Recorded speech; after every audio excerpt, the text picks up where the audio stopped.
August ମାସ 9 ତାରିଖରେ ସମସ୍ତଙ୍କ ଖାତାକୁ ଆସିବ ସୁଭଦ୍ରା ଯୋଜନାର ତୃତୀୟ କିସ୍ତି ଟଙ୍କା।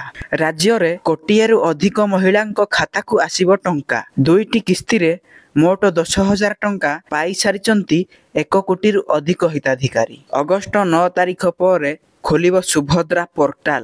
ଏନେଇ ବୁଧବାର ଉପମୁଖ୍ୟମନ୍ତ୍ରୀ ପ୍ରଭାତୀ ପରିଡ଼ା ସୂଚନା ଦେଇଛନ୍ତି। ଉପମୁଖ୍ୟମନ୍ତ୍ରୀ ପ୍ରଭାତୀ ପରିଡ଼ା ସୂଚନା ଦେଇ କହିଛନ୍ତି, ବାଦ୍ ପଡ଼ିଥିବା ହିତାଧିକାରୀଙ୍କୁ ଯୋଡ଼ିବାକୁ ସର୍ଭେ ହେବ। 21 ବର୍ଷ ହୋଇଥିବା ଯୁବତୀ ବା ମହିଳା କରିପାରିବେ ସୁଭଦ୍ରା ଯୋଜନା ପାଇଁ ଆବେଦନ। ସୂଚନା ଅନୁସାରେ ପ୍ରଥମ କିସ୍ତି ନେଲା ପରେ କିଏ ଆଇଟି ରିଟର୍ଣ୍ଣ ଭରିଛି ତ ଆଉ କିଏ ଗାଡ଼ି କିଣିଥିବାର ଜଣାପଡ଼ିଛି। ଏହାର ସର୍ଭେ ହେବ। ତଥ୍ୟ ସଠିକ୍ ଥିଲେ ଆଉ ସୁଭଦ୍ରା ଟଙ୍କା ମିଳିବ ନାହିଁ ବୋଲି କହିଛନ୍ତି ପ୍ରଭାତୀ ପରିଡ଼ା। ଏପରିକି 93,000 ମହିଳା ଯାହାଙ୍କୁ 60 ବର୍ଷ ହୋଇଛି ସେମାନେ ସିଧାସଳଖ ଏସ୍ଏସ୍ପିଡି ଜରିଆରେ ଭତ୍ତା ପାଇଁ ବିବେଚିତ ହୋଇଛନ୍ତି। ସମସ୍ତ ଯୋଗ୍ୟ ହିତାଧିକାରୀଙ୍କ ନିକଟରେ ଯେଭଳି ଭାବେ ସୁଭଦ୍ରା ପହଞ୍ଚିବ ସେ ନେଇ ଯୋଜନାକୁ କ୍ରିୟାନ୍ୱୟନ କରିବାକୁ ଲଗାତାର ଭାବେ ପ୍ରୟାସ କରିଛନ୍ତି ମୋହନ ସରକାର।